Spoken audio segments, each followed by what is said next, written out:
all your parties. Dropping the hit, got me sharati. Coming the scene like a tsunami. I know you calling. Hello, everyone, and welcome to another episode of Haraami United. The boys are back in town. You know, things are happening when all three of us are here. See, lots to chat about as always. Boys, last night's game 2-2 against Everton. Thoughts? Okay. I don't know anymore. Nah. I just. It's like that Jose Mourinho thing, innit? If I speak. Well, I'll start. I mean, I think I was probably the most optimistic after the game against Bournemouth, and I was really looking forward to it, thinking, you know what, yeah. And people on Twitter Spaces and other people were saying, you know what, it's just fitness in terms of Bournemouth were more fitter than us than actually we did anything really amazing. But I just thought, you know, You mean we were more fitter than Bournemouth? yeah, sorry, we're fitter than Bournemouth. But then yesterday's game gets played out, and I'm thinking, fuck, you know, We've gone 10 steps back, haven't we? are we fit, or you know, is it Everton's now in front of us in their fitness, or is I didn't think that because I thought we were okay, like especially like the first half an hour and so forth, we were okay. But I just think it was their intensity and seeing a lot of the things that we saw last year. Again, like I says, before the preseason started, I didn't want to see a lot of the things that I saw last year, and that was what was going to terminate for me. But we saw it against Leeds, as we mentioned, but I thought that's just the first game of pre-season. And then we saw a lot of it yesterday as well, whereby attacking looked good. There were, again, those 1-2 touches. I don't want to start, but let's start because I know I'm going to trigger him off, Akid off. But no, let's start the other way. Mbeumo, first game, he looked okay. He Thoughts? did. You know what his helps. He did Yeah. in some spells, 1-2s and everything. The build up was fine, but you know when you say like he's all these people are saying prem proven, and I'm not basing it on what people are saying. I'm just thinking from what I've seen myself. He's not this kind of big spark. I know he's got numbers and this and that and everything.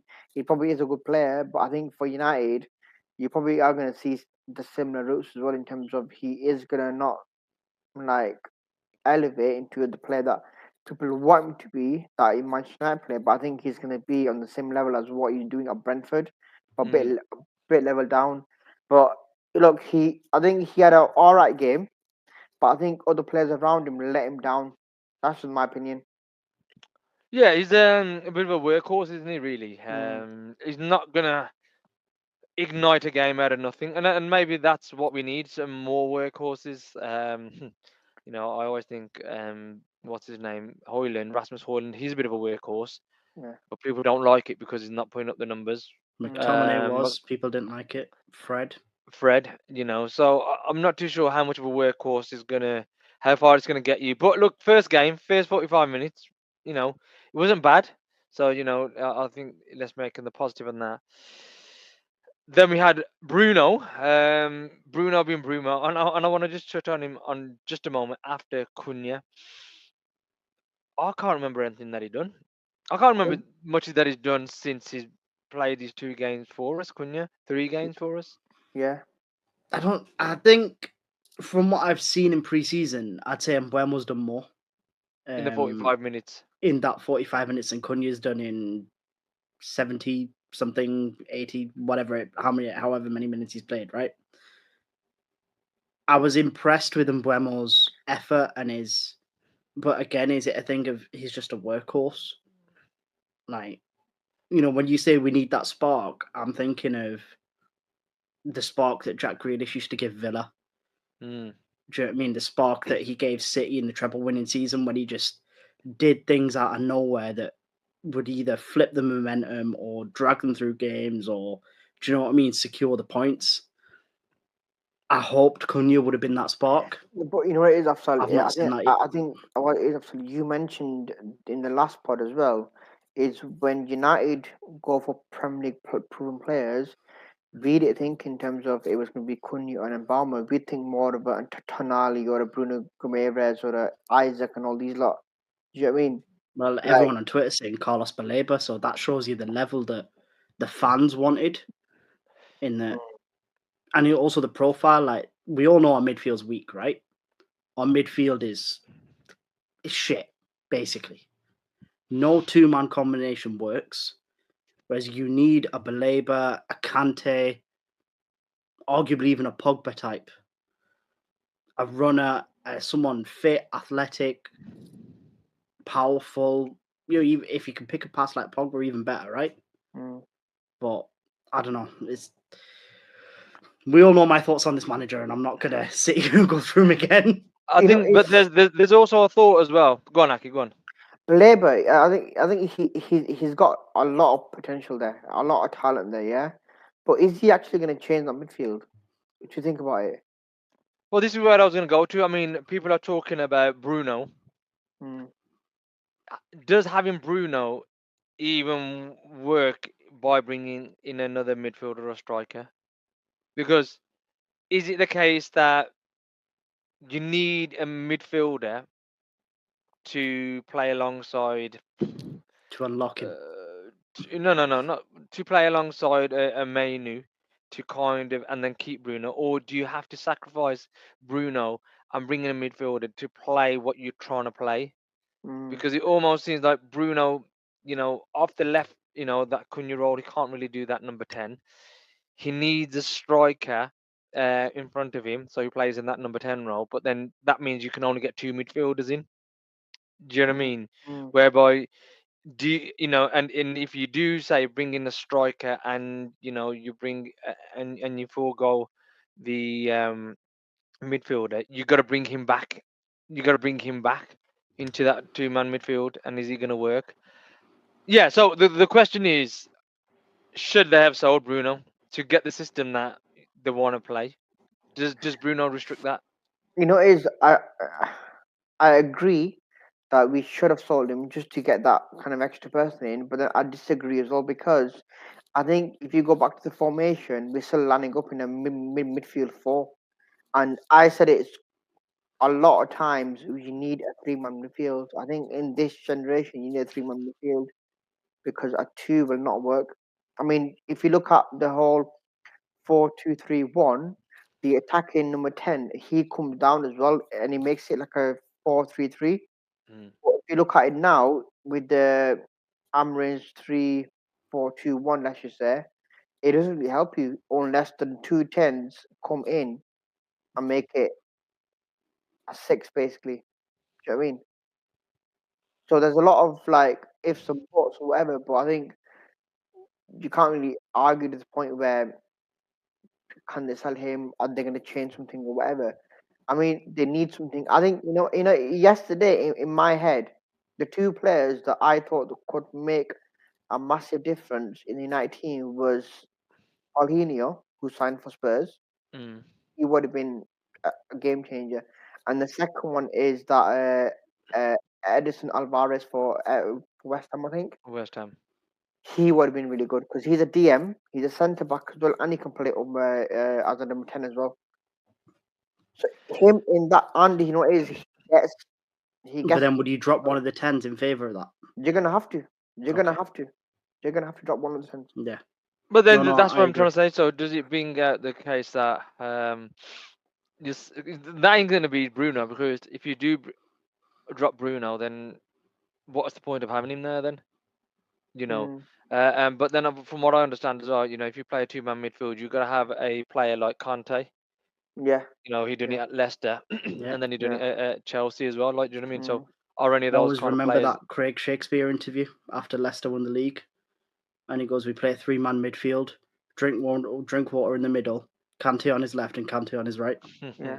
Just highlights the importance of so they got a what 12-man Kante did. 12-man team rather than an 11-man team. Yeah. Yeah. One, Naki. It's like Pogba said as well when he was at United. He needs a DM. He needs a DM, and they didn't give him a proper DM. Nemanja Matic, you can argue he's a DM, but I don't see him as a DM. He's more of a box to box. I think it was Matic was too late in his career as well. Like, he was pushing 30. I mean, look where his career's gone from there, right? He's not exactly gone on to Real Madrid to win trophies or whatever. Yeah. I mean, no knocking on him because he's a phenomenal player and scored some huge goals.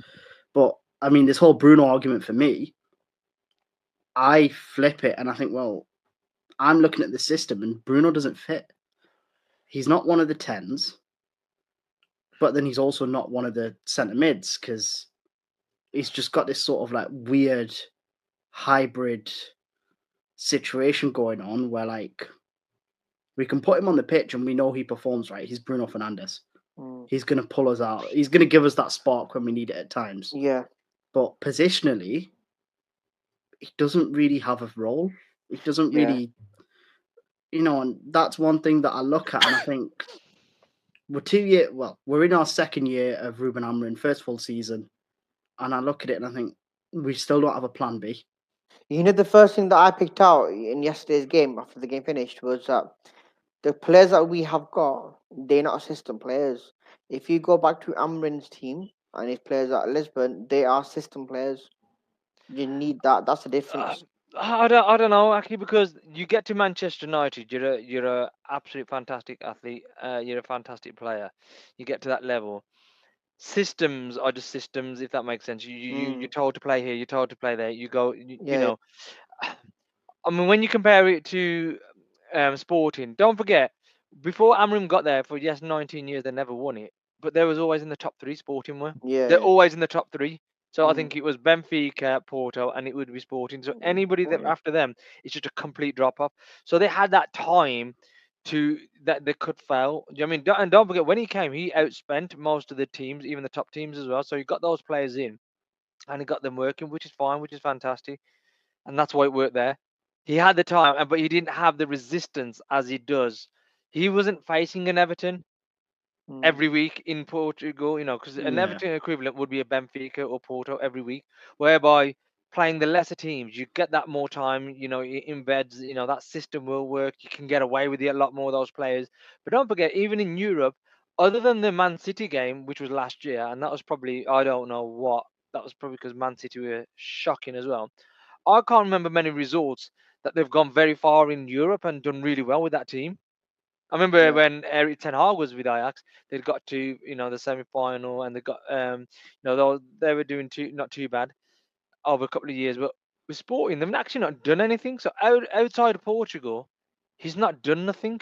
Do you know what I mean? And like I said, every player is going to be a system player, because they're all every team has a system. But you're going to have certain players who will be comfortable in certain positions and others. But going back to Bruno. It's a case of, can you fit him in by playing how he plays? Do you change the system for Bruno, or do you get rid of Bruno? But Amorim's doing both. He's trying to play a system that doesn't suit Bruno, but then also doesn't want to get rid of Bruno. But here's the scary thing. Well, I say scary to a lot of fans. It is. He done an interview the other day, and I think one of the main head titles was Rúben Amorim. I want to be a Manchester United manager for the next 20 years. So I can see your face just gone really white there. It's almost like So the goals, bro. yeah. Thoughts. I mean, I haven't fully read the article. I know you boys have snippets and things that you've read or heard. Share with me what's his thoughts. He'll be because from what I have read, he's gonna sit down with a lot of the press from the UK, and what I'm seeing is all of them are just loving him. Oh, Well, he how didn't want to do charming this is. many interviews, remember? Mm-hmm. He wanted Maybe to do that's less why he's got them interviews. all in the one room this time. Yeah, maybe. But yeah, what was it saying? What was the takeaway from the article? Right, the whole 20 years comment for me is a bit.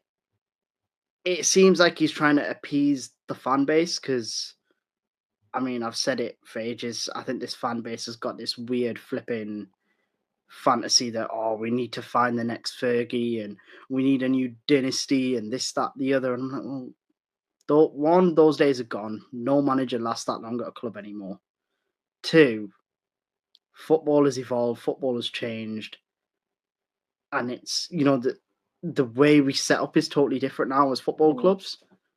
And Fergie was the greatest of all time, man. That's lightning in a bottle. That's never going to happen again.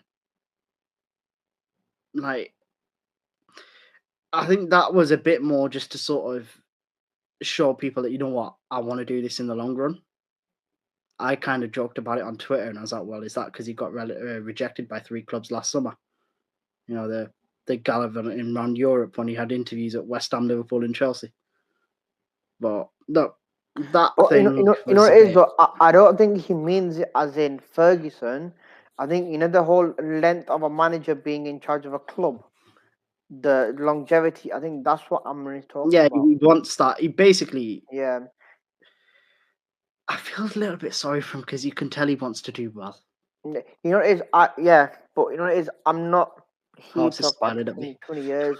The 20 I know years. you said that as though like no manager or player that comes to any club doesn't want to do Yeah. well. Oh Sorry, go no! on, But like, as in like my whole agenda now, the black heart that I have for him's got a soft spot somewhere. That's what I'm saying. Go on, Aki, go on. You're saying. The one that I want to talk about was when he mentioned he had this no balls relationship with Jim Ratcliffe. I know everyone says they expect him to be sacked in October, November. See, this is a twist. I don't think he gets sacked only because of the relationship and he's got with Ineos. I think he's Ineos' man. They will give him as much time as he wants. Yeah, as much backing as he wants financially as well if they can. But I don't think he gets a sack. I don't know, Aki, and I only base that off. I don't know the record for Luzon, but I know the record for Nice. They have a lot of managers. They've gone through a lot of Yeah. managers. Yes, Manchester United is that bigger scale, and you're going to get a lot more scrutiny. And I think it is that kind of a thing whereby, if they do sack him very soon, say 10 games within the season, it is going to be that these guys don't know what the fuck they're doing. Yeah. Although we know that already anyway. So you might be right that it's going to take really like something really catastrophic. Almost to like sack sacking him is the last resort. Like, we will Yeah, do what we can. We'll support him. In a sense, if you're Ineos, this has to work Yeah. because of all the previous cock-ups. So I do get that point of it of like, he is their man, and rightfully so, he is their man because we all know Dan Ashworth didn't want him, and he got booted out the club, right? Or frog marched out, if you believe some of the press rumours. But I think it's a diversion, though. I think it's a diversion to keep him there, to let him do what he wants to do, win, draw, lose, so they can focus on the bigger pictures, which is what's happening off the pitch. Like Well, trying to buy the freight yard.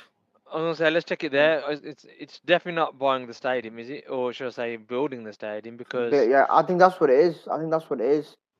I think that's. I mean, that, even that, because obviously we saw reports over the weekend whereby a big integral part of this all happening is that freight yard, and they're just not having any of it. Or yes, they will sell, and they're happy to move. I think it's St Helens, maybe. I think they were St. saying, Helens, yeah. towards that way. But Ineos are saying, yes, we'll pay 40, 50 million. But the Freightliner is saying we want about 400 million. I mean, even if you came towards the middle, that's like 400 from 40, so you're still looking around 200 million. Which is that's that's literally the only. You know what? If they said 40 million as a deposit, yeah, for like a future payment, yeah, fine. I'd say, you know what, yeah, Ineos are making sense. Because that's 10%. Ineos are playing Freightliner or Claudia.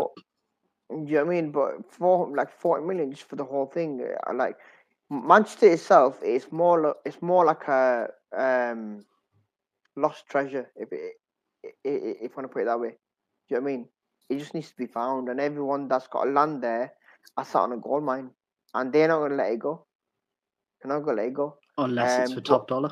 Yeah, but the thing is, I've got a feeling it might end up going to tribunals with the CPO and stuff like that. I think it's going to become more of a legal battle. Like all they can do in Ineos is say, look, you know what, let's compromise, but they're not even doing that.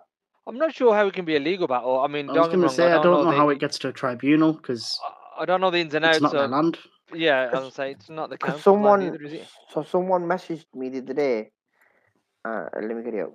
While you're finding that, I just want to say that like this whole discrepancy in Freightliner wanted 400-500 million, Ineos wanted 40-50 million. because of the plans being public that this will be used for a new stadium, a new fan zone, and basically the Old Trafford regeneration project. These companies that are selling this land will not be selling this land on today's prices or tomorrow's prices. They're selling the land based on what the land's going to be worth when this project completes in 5-10 years, right?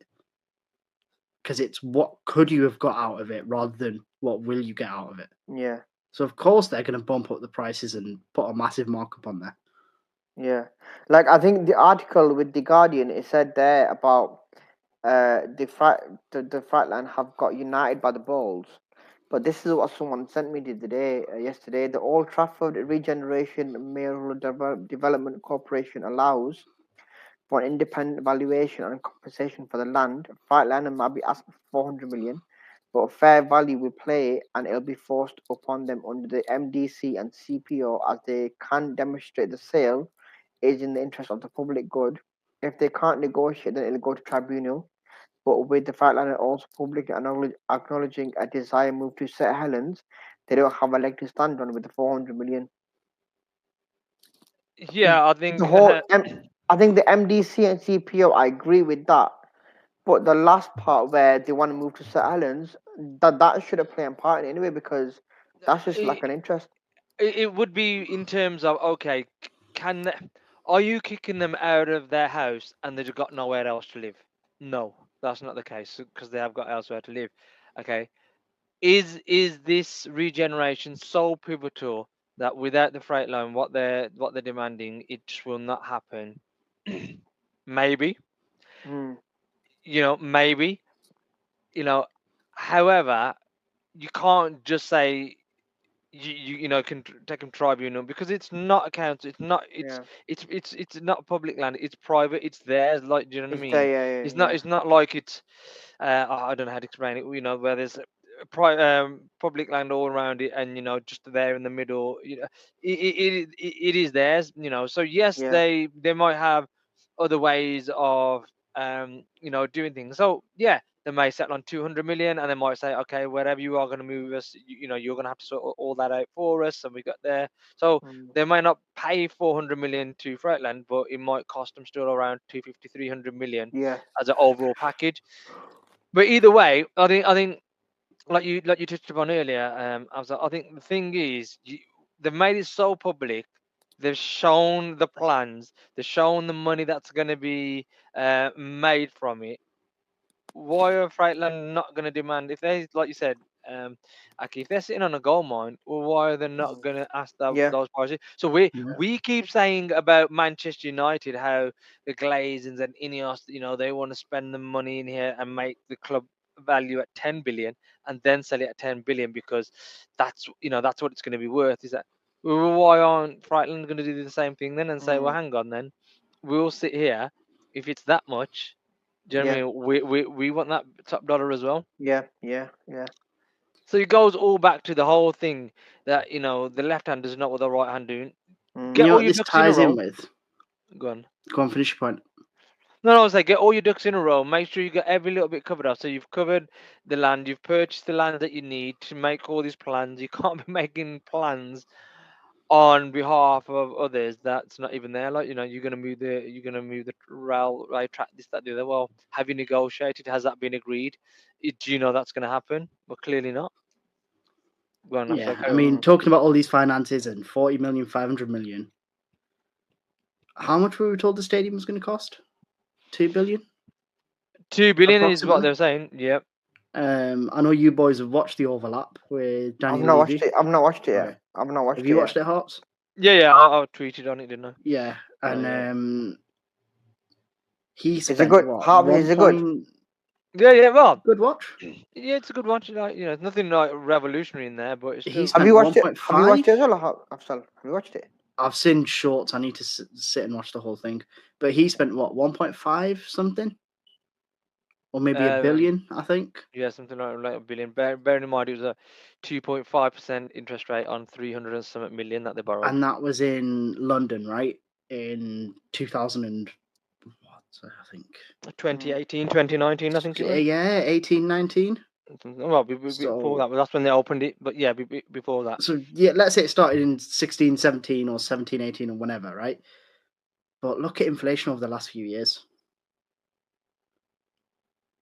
And then factor in all these extra things like, oh, we've got to buy the land, we've got to do this, we've got to do that, we've got to help accommodate Freightliner's relocation program or whatever. This ain't costing $2 billion for shit, mate. We're talking 3, 4, potentially 5, you know? Because even apparently the regeneration project, that's estimate build is about 4.5 billion. That's going to be and that's more, not counting in the stadium, right? No, yeah. Because remember, the stadium is to be done exclusively by Manchester United. Yeah, and this is what I mean. You know, you got a country whereby they can't even get the HS2 project anywhere near complete, or just started it, but there's nowhere near you could see anything that's going to happen. So I don't get how they're going to do a regeneration of Manchester. You're only going to do that if Man United are going to put the money in, and that's not going to happen. You know, that just isn't going to happen. So I think, boys, I mean, that was the latest news that we've had over the last couple of days. I mean, yeah, the game. We forget actually that they won the trophy, the Premier League series over in the US. So, Amorim's got his what first a sad trophy. looking trophy, man. The Bangkok Century Cup looked better. Yeah, look, it's a trophy. You know, I think they even shared a picture later on as well. You know, a lot of things that I'm hearing from people as well, that this is the closest the team's ever been. There's a real good feel factor within the squad, within the club. This is what I'm hearing. Let's see, because as we know, what really brings that through are results, and results when the season starts, which is obviously in just 11 days, 2 weeks time. Yeah, I would say just under 2 weeks, because on the 15th. I think that's it for today, really. We'll catch everybody soon. Again, like we always say, please like, subscribe, comment. It's always good to read on the comments as well. People's feedback and thoughts on what's happening. All I can say, I think there'll be some interesting news happening. I think we'll find about Sesko soon enough. Yeah. Hang on, before we go, has anyone tweeted about it? Yeah, tweet it, just double check. I don't think there's a tweet or anything like that. From what we understand, Newcastle have rejected Newcastle's bid, or want a little bit more money. Man United haven't put in a bid yet, so yeah, it'll be interesting to see what happens. But yeah, we'll leave it at that then, and everyone, we'll catch you again soon. Thank you for tuning in. The guy that turns up on your party, dropping the hit, got me Haraami, coming to see like a tsunami.